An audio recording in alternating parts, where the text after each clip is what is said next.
how do you make it professionally in NASCAR? Like, what's obviously with football, you get drafted. Yeah, you go play high school, then you go to college, then hopefully Yeah. get drafted. Yeah.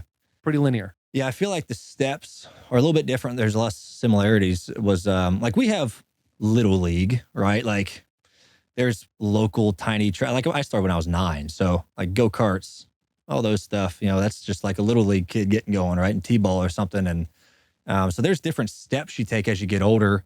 I'd say like our, AAA, AA is like trucks or Xfinity series. Mm-hmm. And then you hope you get noticed and you make it up to the big leagues, of the Cup series. And so I think some of it's similar. You're not going to school for this stuff. Like there's no scholarships for it, but it's just having good people around you. Good sponsors obviously are huge on it. But yeah, there's feeder series that you have to do well in to get noticed by an owner and give you a job.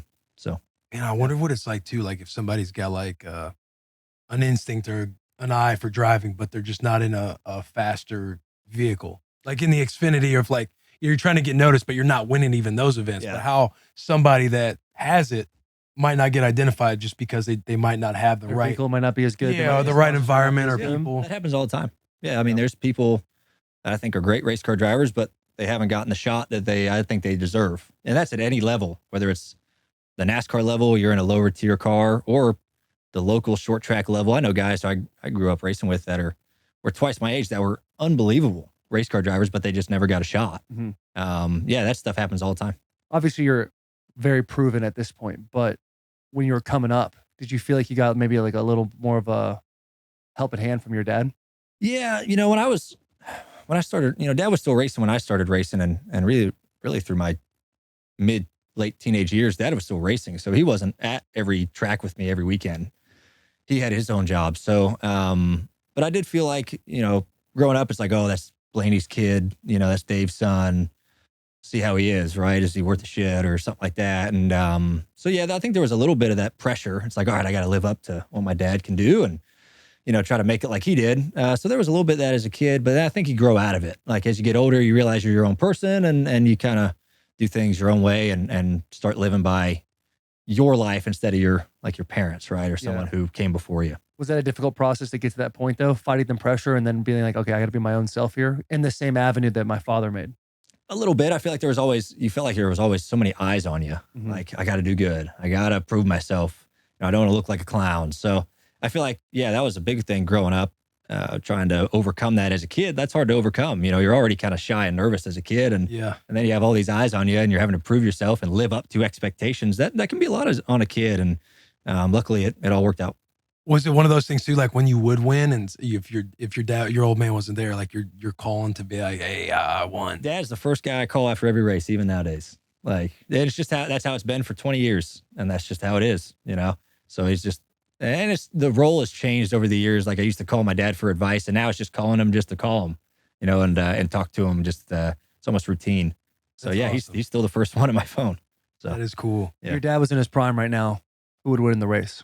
I've always thought my dad was the best race car driver I've ever seen. And I think whether that's just the son in me, admiring your parents, I think dad's the best one that's ever lived, and that's just how it's always been. So I feel like if dad was in his prime, if we were both 30 years old going at it, I feel like he would Really? he would beat me. He would tell you opposite. He would tell you that I would beat him. But dad to me will always and always has been, always will be the best one out there. I feel like with Who would win? Does anybody back there have an idea?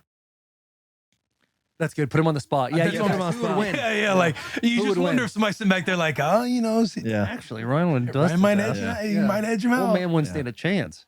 Dave's got that. My dad still races. My dad's 61 and he still races dirt sprint cars. My dad's awesome. badass. Yeah, That he is gets after wild. it. Yeah. Because there is that, I feel like with father-son, I have 2 girls, but father-son like dynamics, there's always like a point in life where it's like, kid beats you in shooting hoops, kid beats you on air hockey or something. Yeah. Did you guys ever have one of those moments? Yeah. We were a big ping pong family in my household. Yeah. And I remember I got to the age I started beating my dad in ping pong and like horse, man. and That had to piss him basketball. off, And dude. it just grinded his gears, Dude, I feel like ping pong. I've seen father-sons go at it, and like when the son's taking over, like tough it sport. is painful for the old man. Yeah. Dude. I feel like that's anything. Your girls might do it to you when they start beating you in anything. You're like, gosh, I'll make sure. I'll make sure. I'll make sure. What do you guys want to go out in the field and block? You guys think you can beat me? All Let's right. go. Get the pads Go play on. ball. Yeah, get honey, the pads on. out. We're gonna Doing get this thing one-on-ones. going. Yeah, yeah. Do one-on-ones outside.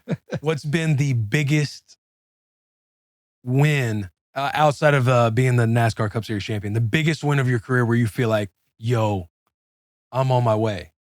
Biggest moment where you've had the biggest high of winning. Yeah, I feel like it's either your first one. I won my first cup race in 2017.